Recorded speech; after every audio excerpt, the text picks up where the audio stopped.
All Hit Radio.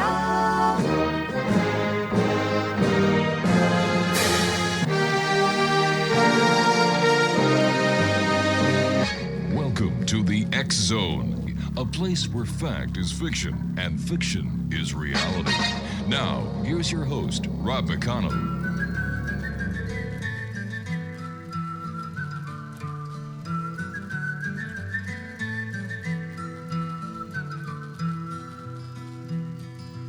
All around old Cape Horn, ships of the line, ships of the morn. Some who wish they'd never been born, they are the ghosts of Cape Horn. Ballerella, riddle-de-rum, with a rim-dim-diddy and a rum-dum-dum. Sailing away at the break of dawn, they are the ghosts of Cape Horn. See them all in sad repair, demons dance everywhere, southern gales, tattered sails, and none to tell a tale. Come all of you rustic old sea dogs, follow the bright southern cross. You were rounding the horn in the eye of the storm. And there we are. Welcome back to X-Zone Nation. I'm Rob McConnell, and we're coming to you on the X-Zone Broadcast Network from our flagship station, your hometown radio, 1220.ca, classic1220.ca, and streamed around the world on classic1220.ca. That was Gordon Lightfoot, Ghost of Cape Horn, and I played it for two reasons. Number one, we're going to be talking to my good friend Larry Lawson, who is in Florida and runs a fantastic paranormal investigation group. He also is an author. We're going to be talking to Larry about his new book, Haunted Indian River County. And because my boss, the one and only Peter Bordley, likes when I do at least one Canadian song per hour because it meets our CanCon specifications and requirements. So there you go, Peter. Gordon Lightfoot, good old Canadian guy, who now is a ghost because he passed away some time ago. Like I said, Larry Lawson is with us, and Larry was also the host of... Are you ready for this, Larry? Ready. All right. What was the name of your show? Oh, Paranormal StakeOut. There you go. There you go. How are things in Florida, my friend? Everything's fine. I love Gordon Lightfoot. Coming from originally Toledo, Ohio, I can remember when the Edmund Fitzgerald went down and Gordon Lightfoot rendition of that horrific event. So kind of glad you played that. I'm a big fan of Gordon Lightfoot. Well, you know, one thing about Gordon, if there was ever a national disaster, he was there and he'd have $1 million seller right then and there. And that's according to Burton Cummings, by the way, from the Guess Who. I remember watching the awards that year, and when Gordon won the award for the wreck of the Edmund Fitzgerald, and the person who was giving out the awards was Burton Cummings, and that's what he said, you know, leave it to Gordon to, come up with a hit because of a sunken ship. Anyway. For those of you listening who may not know our good friend Larry Lawson, he spent over 40 years in law enforcement and criminal justice education. During that time, he served as patrol officer, detective supervisor, and criminal justice educator, including time as the director of the Criminal Justice Institute Police Academy for Region 11 of the state of Florida, located in Indian River State College in Fort Pierce, Florida. Larry holds a Bachelor of Science degree from Nova Southwestern University, and a master's degree in public administration from Troy State University. Larry is a retired police officer now, but he's now an accomplished author, as well as taking people on ghost tours and actually taking his crew, the Florida Bureau of Paranormal Investigation, out to many spots to continue the investigation of what these phenomena are, how these anomalies happen, and Larry is still trying to get the truth out there and find out what makes the paranormal tick. And how long have you been doing this now, Larry? Oh, I've been actually actively investigating since about 2010, late 2010, early 2011. Been offering opportunities for folks to learn a little bit more about it on our historical ghost tour since 2016. It's all about education. It's all about learning. It's you mentioned all those great. Thank you very much for the intro, and it's great to be back on your show, my friend. Um, this phenomenon is something that folks just nobody's figured out. You'll get folks out there that'll claim to be experts, and I submit there are no real experts in this field. And we're still trying to figure out what the phenomenon is. The only thing I will say to you is it's got to be something. For millenniums, everybody from every socioeconomic level, every educational level, every culture that you can think of has experienced this phenomenon of contact from the other side. But what is it really? We don't know, and that's kind of what our goal is to find out what it is. Now, the name of your book, Larry, is Haunted Indian River County, and for those people who haven't had the opportunity to be fortunate enough to go down to down to the Indian River County, tell us where it is and what makes it so unique. That it's a great story, and a lot of folks they look at Florida as the land of sand, sun, and Mickey Mouse ears, and we'll throw some orange juice in there also. They don't really realize what Florida as a whole has done for the history of the United States and the North America in so many ways. Indian River County itself, it's centered around Vero Beach. It's the county seat. We're about 40 miles south of Cape Canaveral, where the Space Center is, and about 50 miles north of West Palm Beach. We're located on the east coast of Florida, right across from Lake Okeechobee, so right in that area of the central east coast of Florida. As I said, Vero Beach is the county seat, and not a whole lot happened here in this area until the late 1880s, and that's significant because our country was already 100 years old before this area started modernizing. Yet people had been here for centuries before that, either indigenous folks and the Spaniards prior to that. The Spaniards were in our area into the 1500s. So it's a lot of history folks don't really get about our area, and thus it leaves a really deep, rich history that sometimes still sticks around. As an author and as a former police officer, what was it that turned you on to the history of Indian River County that led you to sitting down and penning this great book?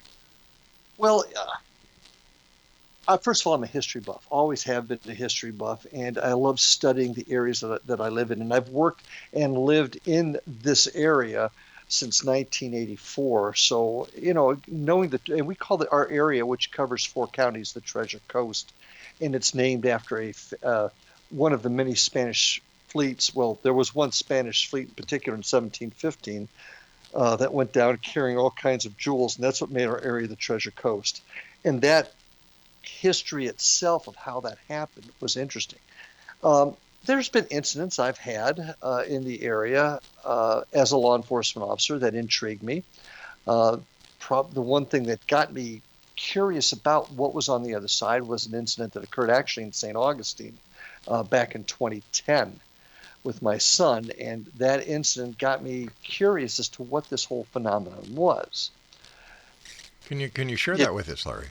Sure. We were actually, I'm going to go back a little bit further. When I first started in law enforcement, I actually encountered something I couldn't explain. And I never had an experience as a kid. So many people say they had experiences as children. My first experience was in 1980. I just started my law enforcement career. I was working in the Dade County Jail in Miami, and I saw somebody walking down a cell block that didn't look like a ghost, looked like a person, but then they were gone.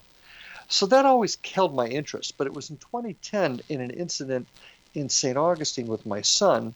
We were at the lighthouse. My son had seen an episode of the old Ghost Hunters show, and they had an incident in the lighthouse that really intrigued him. So for his 11th birthday, he asked me to take him to the lighthouse, which I did. And we had an incident there, hearing little kids laughing. Now, a couple children died during the reconstruction of the lighthouse about 1879, and they'd been reputed haunting the lighthouse ever since. So we were there, and we were in the lighthouse, and we heard kids laughing. Well, as a cop, the first thing I'm doing is looking for wires and speakers, figuring they're piping stuff in. Couldn't find anything that would explain what happened, and that's what kind of began the journey. Because I lived on the Treasure Coast, Vero Beach in particular, I began to study, and people heard what I did, and they started sharing stories, and that just opened up the floodgates of researching and studying not only the haunted history of Indian River County, but also the actual history itself of what happened here and what makes this just a great place to live. The name of the book, Exonation, is Haunted Indian River County. My guest, Larry Lawrence Lawson, or Lawrence Larry Lawson. I just call him Larry Lawson to make it easier. But Larry, where can people get copies of your book? They can get it. Amazon has it. Books A Million's got it. You can also order it from Target. You can get it off my website, IndianRiverHauntings.com.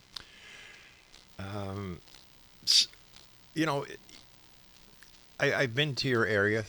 It's a beautiful area. Yeah. It's a great place. And one of the favorite places that I loved, not only is it a haunted place, but it's got the best food around. And of course, I'm talking about the Marsh Landing restaurant. How did you first discover the paranormal aspect of this great restaurant? That's a terrific story.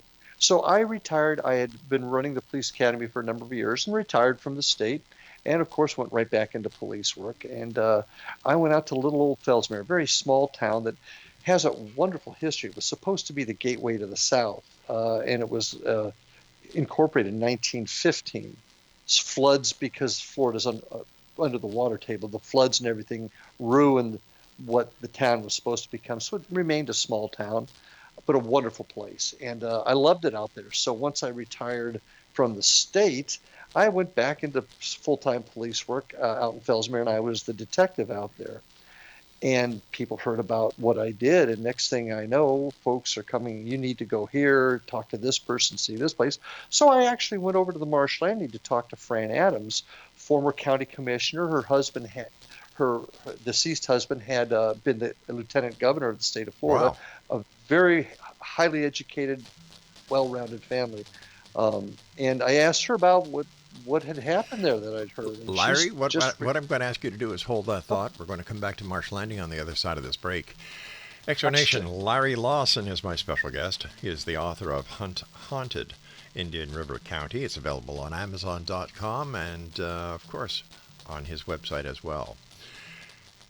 The X Zone, a place where people dare to believe, dare to be heard, Monday through Friday from 10 p.m. until midnight, right here on our flagship radio station in Canada, your hometown radio, Classic 1220, and streaming at classic1220.ca. Larry and I will return after this break. Don't go away. Everywhere southern gales, tattered sails, and none to tell the tale. Come on, all of you rustic old sea dogs, follow.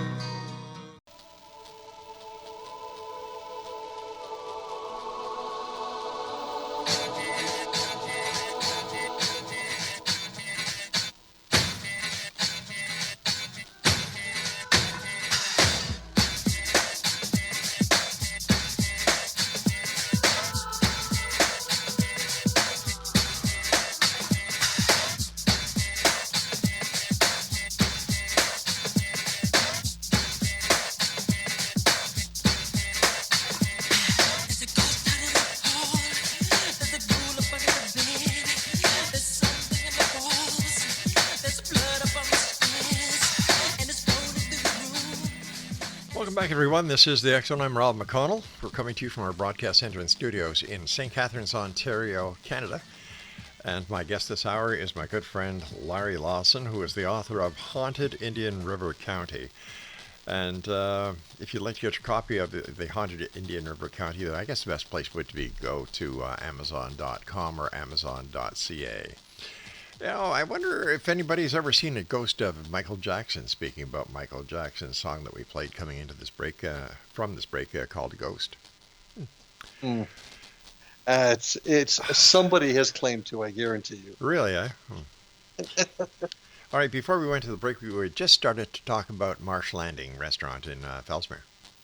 Great place, and, Oh, it and a is. great story. As I mentioned before, I retired from the state. I was a state officer, a state investigator, ran the police academy for a while. Finally retired from the state, went back to work out in Fellsmere, and folks kind of heard of what I did on the side, so they began telling me all kinds of things about spots in Fellsmere. And Fellsmere's history is real rich. We don't have a lot of time to go into that tonight, but it's just very rich history.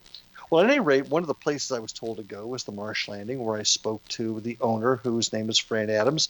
She was a former county commissioner. As I mentioned, her husband had been the lieutenant governor of the state of Florida. Her daughter is a current county commissioner. So it's a very well-educated, she's an incredible businesswoman, highly educated, and no nonsense, just a no-nonsense woman. I went over there and I said, I heard you had some things that go on over here. And she said, oh, yeah. And she's matter-of-factly told me stories about all the things that had happened when she bought the building. Now, the building was put up in 1924.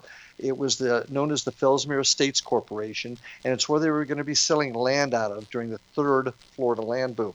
And that land boom fell apart real quick, and then the building became the home of Florida Sugar Crystals for many years up until the early 60s. Then it was abandoned. There was a few other things, and then Fran bought it before they tore it down and turned it into the Marsh Landing Restaurant. That's the history. And during its reconstruction, if you will, its change into a restaurant, many strange things happened there.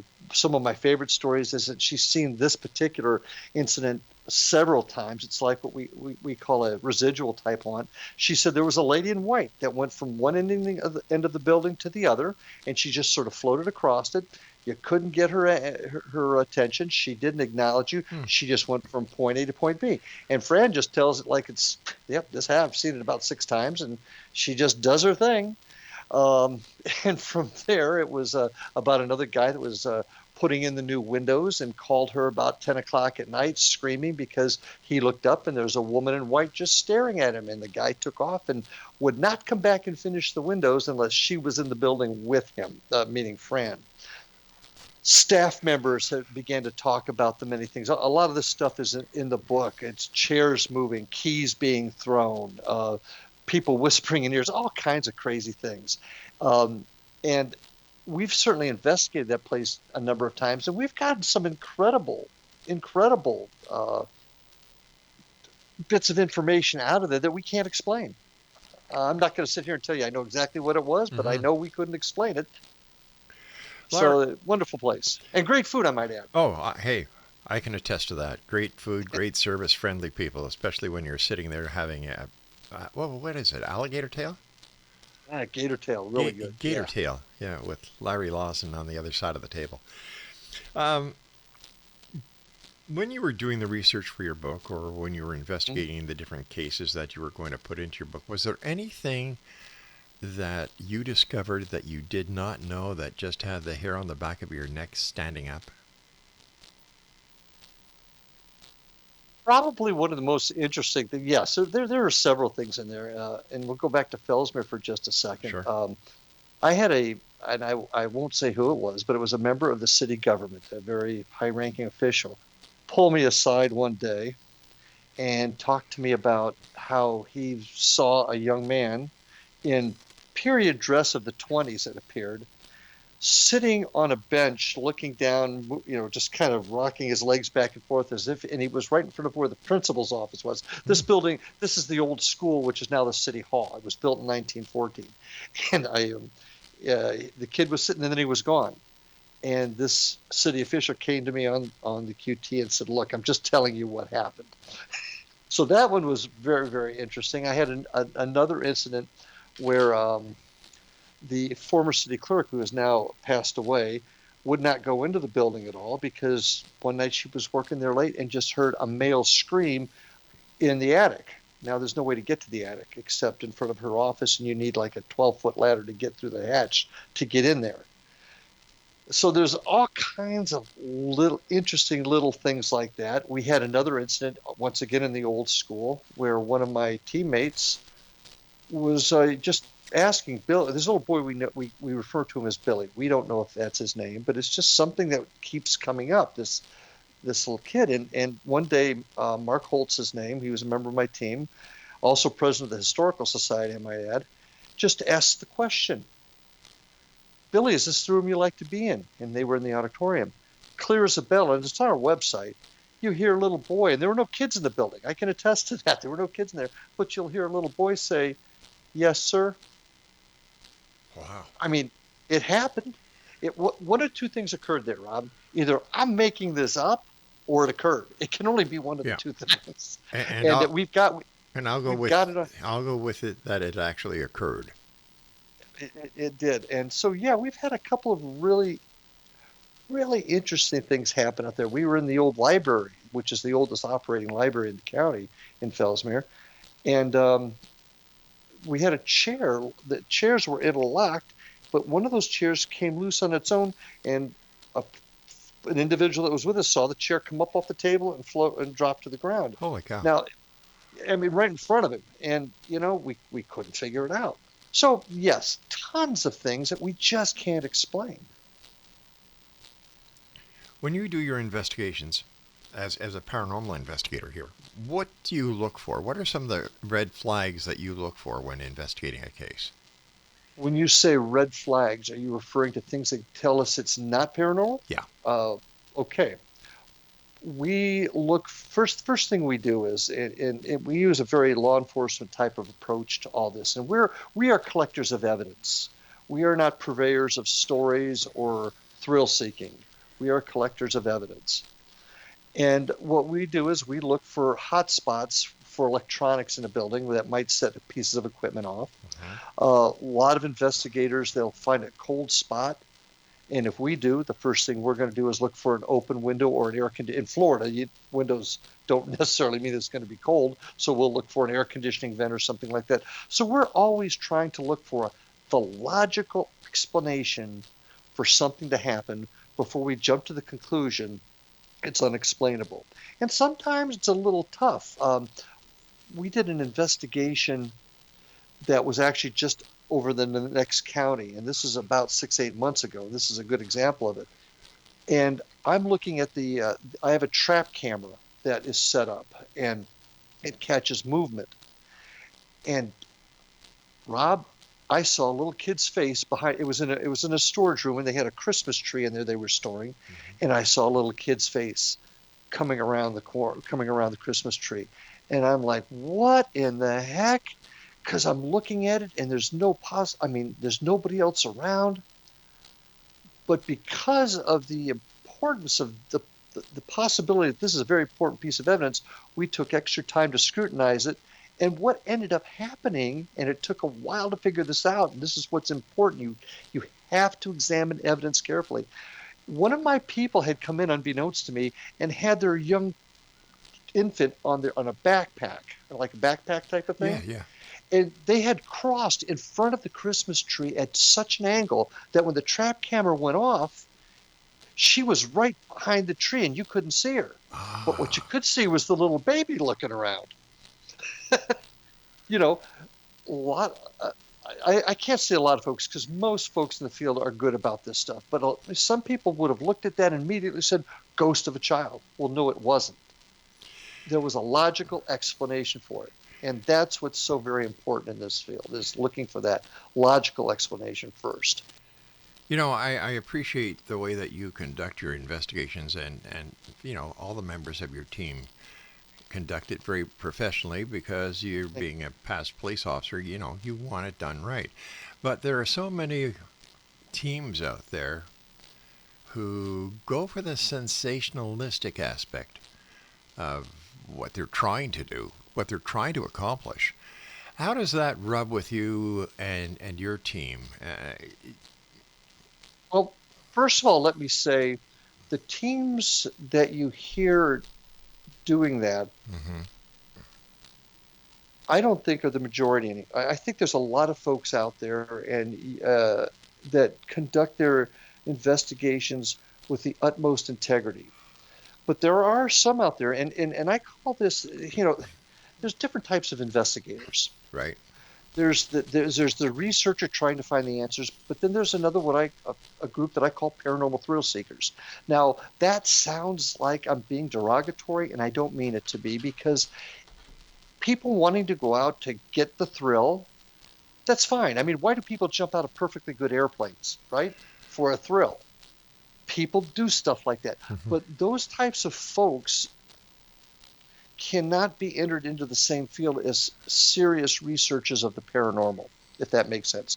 Now, when somebody when they claim to know what a ghost is, when they make substantial claims of the paranormal without properly investigating, without properly looking at the evidence, yeah, it drives me nuts, because when they get proven to be charlatans, wrong, and sometimes they don't even mean to be, they're just not, I don't want to use the word educated enough, but not trained well enough, not experienced enough. It makes us all look bad. People that like to trespass and go into buildings that they shouldn't be in and get caught by the police. There's other groups out there, some of them very famous, I might add, will go into a famous venue for either their own investigation or for doing it for entertainment, like on a TV show, and they trash the place, or they show disrespect to the owners of the venue. That makes us all look bad. So there's a huge gambit there of folks that do the right thing, but there's just as many that do things that reflect on all of us. All right, my friend, please stand by. You and I have to take our break, and Larry Lawson and I will be back on the other side of this very short break as the X Zone continues with yours truly, Rob McConnell, from our broadcast entrance studios in St. Catharines, and you're listening to us on your hometown radio, Classic 1220, streaming at classic1220.ca.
Welcome back, everyone. Larry Lawson is our special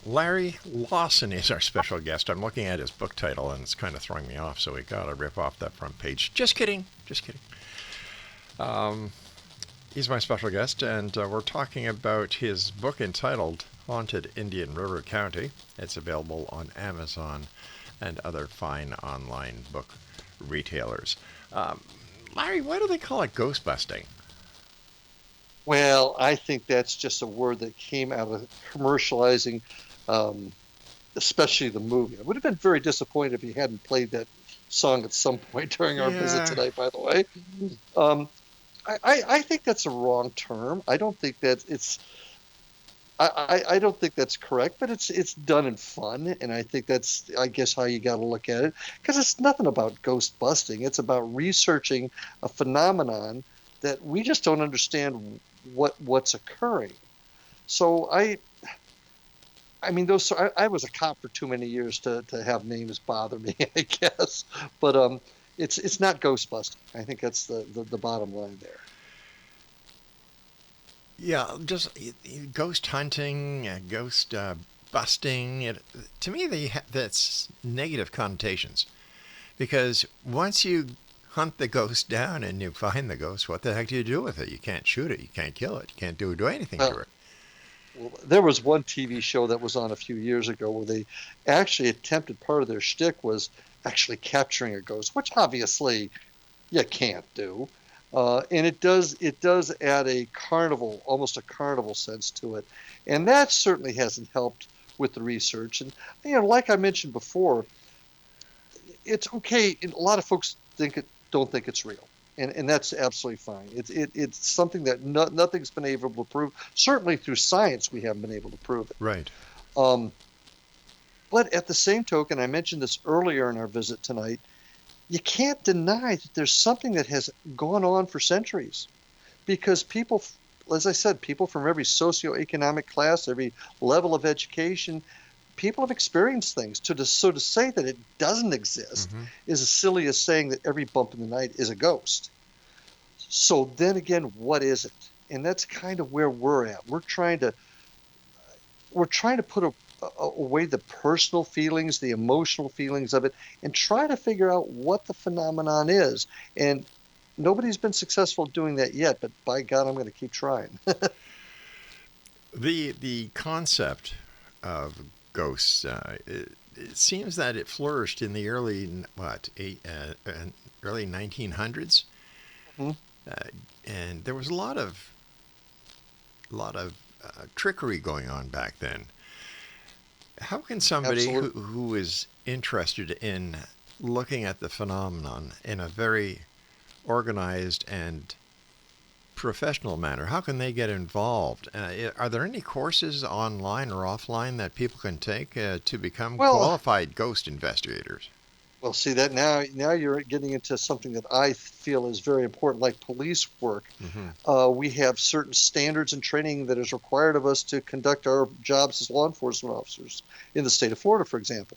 There's nothing like that in our business. Heck, you even have to be a mechanic. You have to go through certain types of certification training to be certified and be accepted as a true expert in the field. We don't have that yet, and part of that is because we have not solidified how we do things. And that's the one area that I think that we are truly lacking in, and that's standards and training. Now, once we get these standards and training to a point where we can come up with I don't like to use the word regulated, but an agreed way on doing things, then we can start collecting evidence in a similar manner, like we do in law enforcement, to prove or disprove the existence of it, if that all makes sense to you. We don't have that yet. And a lot of that is because none of the equipment that we have definitively proves anything yet. I think it gives us some really good indications, but nothing that definitively proves. And until we come up with a way to do that, we're going to continue to run into the problems of not being taken, I don't want to, seriously. How else to say it? In your opinion, especially in the part of Florida where you are, do you see more and more interest in the paranormal and people making up paranormal investigation teams, or is it kind of middled out, or how would I best describe that? Is the interest is still there, but it's not peaking like it used to? Well, I think the interest has began to re-peak again. I think people have always been interested in the unexplained because the unexplained keeps happening for whatever reason it is. Yeah. Now, what I think has been happening, and this is just my opinion, I think we're seeing fewer and fewer thrill-seeking teams or coming into play. And I think a lot of the teams that are staying, War Party Paranormal comes to mind down in West Palm, great group of folks. We've been around for a long time now. I think a lot of the groups are settling down. Alan Slonaker in Virginia has a great group. Yeah, he does. Yeah. Our friend up in Nova Scotia has a great group. And I think you're seeing more teams settle down like that. And that might be the beginning of that nucleus of folks coming together with the idea of conducting research to find the answer as to what the phenomenon is. I don't see as many, hey, let's go out and go to the graveyard and see if we can see a ghost type of groups anymore. I'm not seeing as much of that, if that makes sense. Yeah, speaking about our good friend in Nova Scotia, Elliot at Van Dusen, they've got another their symposium coming up as well very shortly. Well, when is it? In October, I believe. October. So we're going to be letting all our listeners know what's going on there. And it seems, now, here you are, a former police officer. Here I am, a former police officer. Elliot is a former RCMP officer.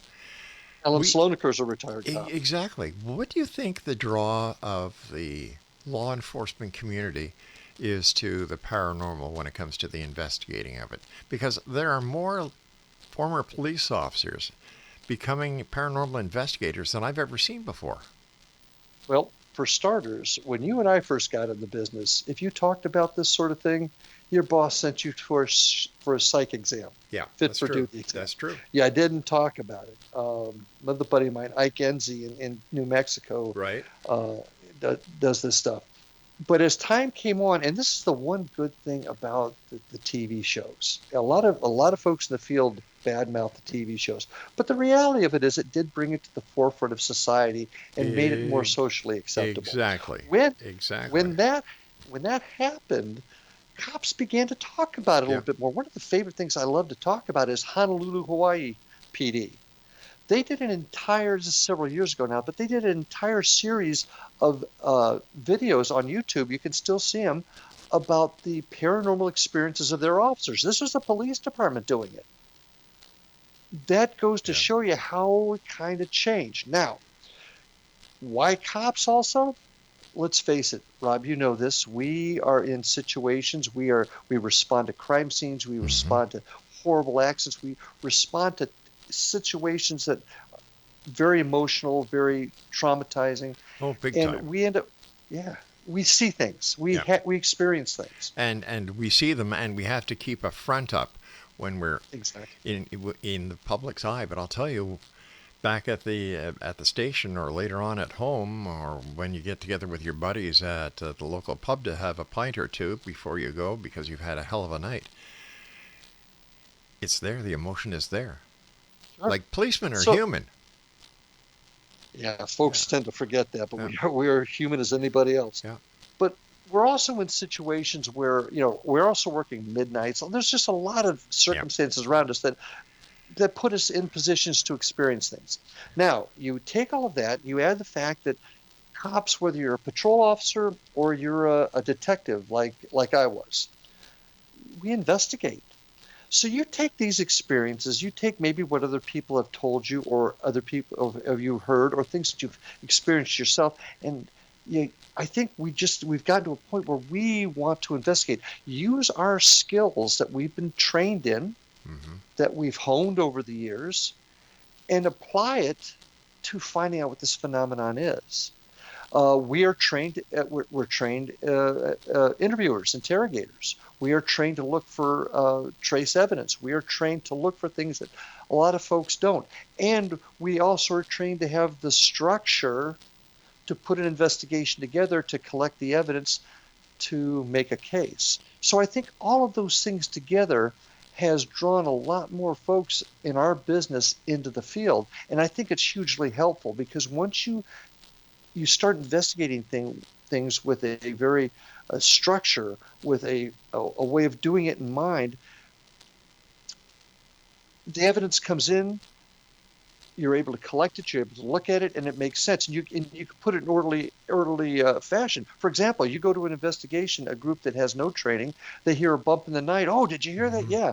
And they don't do anything with it. Well, then it's not evidence. It didn't occur. You haven't documented it. Make sense? It sure does. So I think that's why you see a lot more cops involved. And I think that is going to be a big part in us maybe finding the answer. Something else that police officers do that not very many paranormal investigation teams do is share the evidence. Oh, huge. And, cops used to be kind of bad about that too, Rob. Yeah, but, But that's changed. Sure, there's NCIC, and up here in Canada, CPIC and CRPQ. The information is exchanged because what we want to do is we want to solve the case.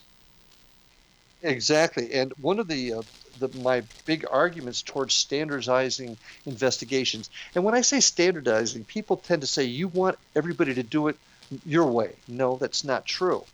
But there's got to be a standard. For example, a homicide that occurs here in Vero Beach and a homicide that occurs in St. Catharines, Ontario, there's going to be differences. Canadian law is different than Florida law, right? So there's going to be some procedures you would have to do up there that would be different than down here. But still, the basic fundamentals, foundations of a homicide investigation are going to be the same thing in Ontario, Canada, than they are right here in Vero Beach, Florida. Larry, That's and because here's of something standards else. of training. And here's something else that is standard in all radio stations as we have to take breaks, so please stand by. Larry Lawson is my very special guest. The name of his book is Haunted Indian River County. It's available on Amazon or on his website. And we'll be back on the other side of this very short break as we wrap up tonight's show here in the X Zone with yours truly, Rob McConnell, and my very special guest and very best of friend, Larry Lawson. Don't go away. You're listening to your hometown radio, Classic 1220, and we're streaming on classic1220.ca. There's something weird, and it don't look good. Who you gonna call?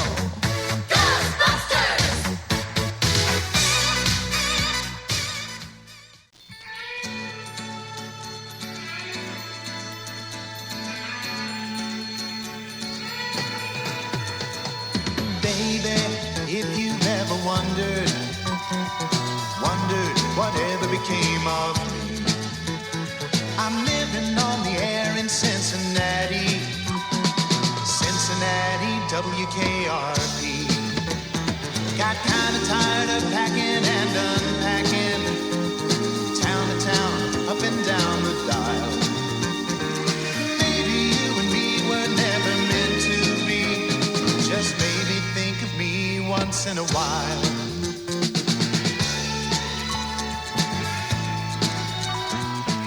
And welcome back to the X Zone. We're not on WKRP in Cincinnati. We're on your hometown radio, Classic 1220 in St. Catharines, Ontario, Canada, streamed around the world from our broadcast centers there at classic1220.ca. Larry Lawson is my special guest, or as I like to call him, Larry Lawrence, or Lawrence Lawson, or Lawson Lawrence, as long as I don't call him late for a sit down with me at the local pub in Sebastian. Yeah, he's easy to get along with. The name of his book is Haunted Indian River County. It's available on Amazon.com. And Larry, always great talking to you, my friend. We miss you here. We miss you here on the X Zone Broadcast Network. You know, one of our mainstay shows. And maybe one day you'll come back, even if it's to share the Christmas party. Well, festivities. One of the highlights of my life is hosting a Paranormal StakeOut on the X Zone. So know that. And yes, little break, little vacation. Yeah. Who knows what the future is going to hold? Because I love being with you on the X Zone. Well, you know what? You're always welcome here. And I'm really happy for you, Larry, because over the years we've talked about you wanting to write a book, and it's so fantastic to see it and hold it. Here in my hand, it's at our studios, and just congratulations, buddy. Thank you very much. It was one of those things that I had all of the history that I've gathered here, the stories that I've heard, things that my own team have uncovered. It just became to the point where I wanted to get this done, and I did it. I'm very proud of it, and probably one of the things that make me happiest about the book is when somebody reads it and it's an old-time resident of Vero Beach. And this really has not even anything to do with the paranormal. It has to do with the history part of it. But they'll say to me, I didn't know that about Vero. Wow. And I'm not even talking about paranormal. I'm talking about just the history, because a lot of the book covers the history of our area. But something that a lot of people have no idea about is that true paranormal investigators are also historians. Amen. Yeah. Amen. You cannot research this phenomenon without loving and embracing the history of it, because none of this is happening in the present time. I mean, if this truly is the other side reaching out to us, then they are in the past. That's right. And if you don't understand the past, then what's the use? Do you think that they know, and I'm talking about those on the other side, that we are trying to get the evidence to prove that we can communicate with those on the other side, that it's not woo-wooism, it's not all this fakery and trickery that we've seen go on in the early years of the paranormal, and that they actually try to interact with us? There is something that is interacting with us, Rob, and yes, I do. If you're going to go with the theory that it is the other side trying to contact us, yes, I do think that there is some level of desire to let us know, yeah, I hear you. The question is that what it is? Now, Einstein talks about dimensions in his general theory of relativity. Mm-hmm. Could this be an issue of dimensional science, the quantum physics that are coming into play now? Could it even be our own mind, Rob? Could it be? Yeah. Could it be us? We've talked about that. So Yeah. we've talked about that many times ad nauseum. I think I bore you with it sometimes. But if it is truly the other side, yeah, I think they are wanting to communicate. But part of me always wonders is if that's what the phenomenon is, are we supposed to know? Maybe that's why this whole thing is so hard. We're not supposed to know. Have you ever noticed the increase of the paranormal sightings by people as the advent of cellular technology and cell towers and the different type of wavelengths that they're using, G4, now G5, going on to G6 shortly? Has there ever been a correlation with the paranormal and cellular communications? There has not been a study, nor is there equipment that could, without question, verify that. Oh, I got you. Now, there is always been, if you look back at the writings of Nikola Tesla and some of the other Hertz, I believe, wrote some things. Edison is supposed to have had some interest in this also. There's always been a correlation between radio waves, radio frequencies, Sure. Frequency vibration. So, and frankly, if we do get a break and we do make contact, it's going to be through frequency vibration radio signals. That's just my personal opinion. That's just me. So keeping that in mind, yeah, I do believe that cellular, anything to do with radio waves, I think has something to do with it. I mean, we've seen stories over the years of people seeing a dead relative appear on a TV. Old analog phones, and if you'll find this, you can find stories of this on the internet. For example, people when we had analog phones and regular phone lines, somebody would pick up the ring, would pick up the phone, and they hear a dead relative on the other side. Those are all answers. Those are all things that have been recorded and talked about. We have yet to come up with the instrument to definitively prove that. There's what's it called? White noise. Yes. Yeah, white noise. And what is your take on the mechanism and the makings of an EVP?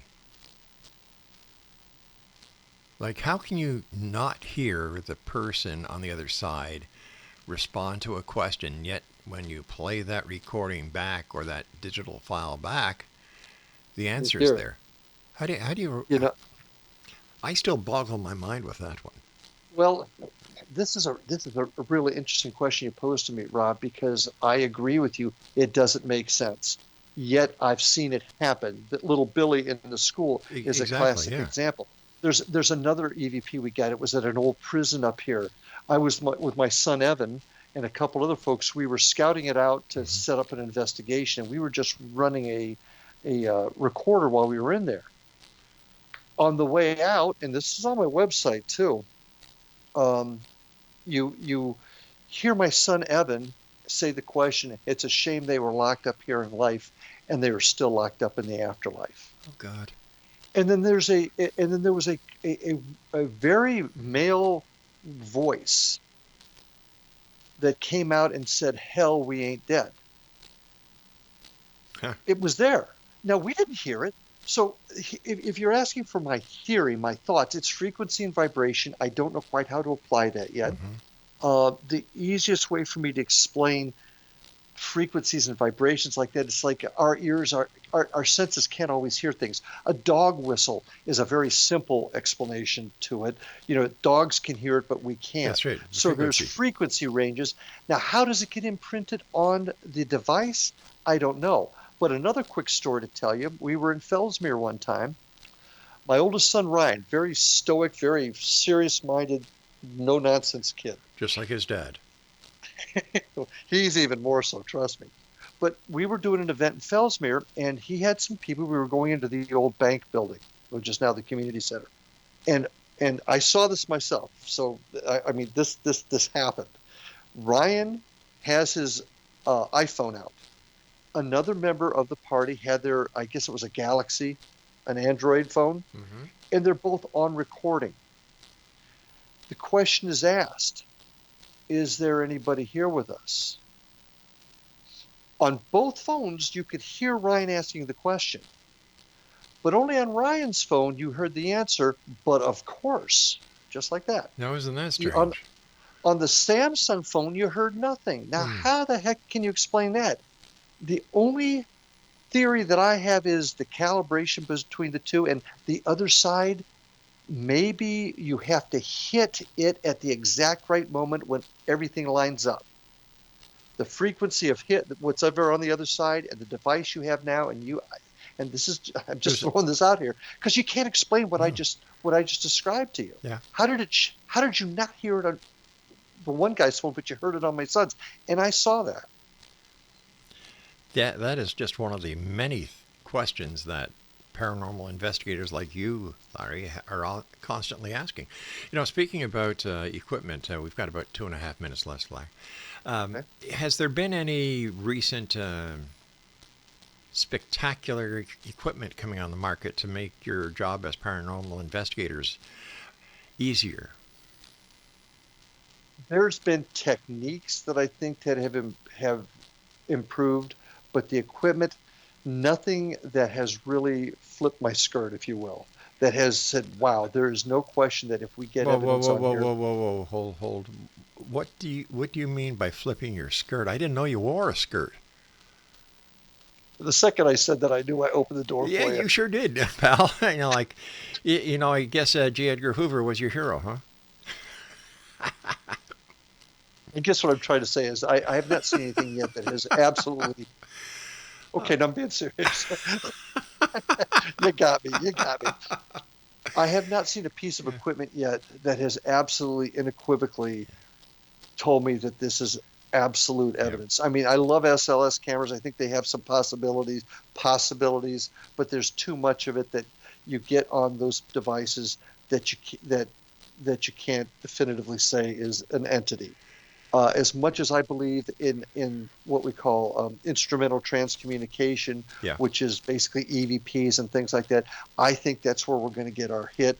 But we're still working on that. There's still been nothing that can definitively say that voice came from the other side. Right. Now, how we get around that in the last couple minutes is if you get a voice or you get information, can you correlate it with historical fact? Can you correlate a name or an event that's told to you through history or events that are documented?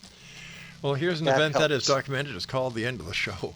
Larry Lawson, thank you so much for being with. Larry, what's your website where our listeners can go to find out more about you and to buy your book?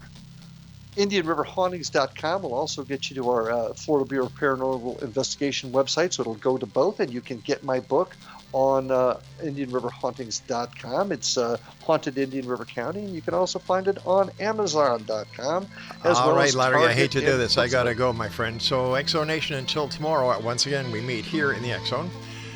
10 o'clock until midnight, Monday through Friday.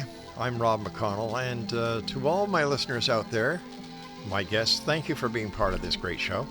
And always remember, keep your eyes to the sky and your heart to the light. Good night, everyone.